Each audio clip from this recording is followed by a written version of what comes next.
एक शागिर्द तालीम छो हासिल करे।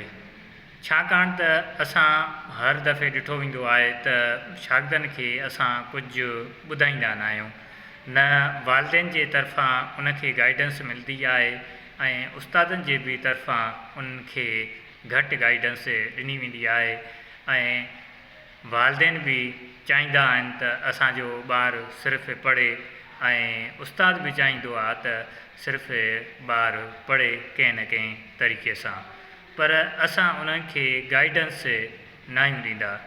हाणे हिकु ॿार खे उस्ताद बि चए थो त पढ़े ऐं वालदेन बि चवनि था त असांजो ॿारु पढ़े, पर उहो ॿारु छो पढ़े?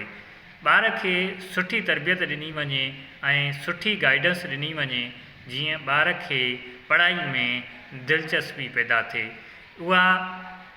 उहा दिलचस्पी तॾहिं पैदा थींदी जॾहिं ॿार खे सुठा ख़्वाब ॾेखारिया वञनि ऐं तालीम जे बारे में उन्हनि खे सुठियूं शयूं ॿुधायूं वञनि, जीअं ॿार खे तालीम में शौक़ु पैदा थिए, जीअं ॿारु ख़ुदि बि ख़ुदि किताब खणे ऐं पढ़ाई ते दिलचस्पी लॻाए।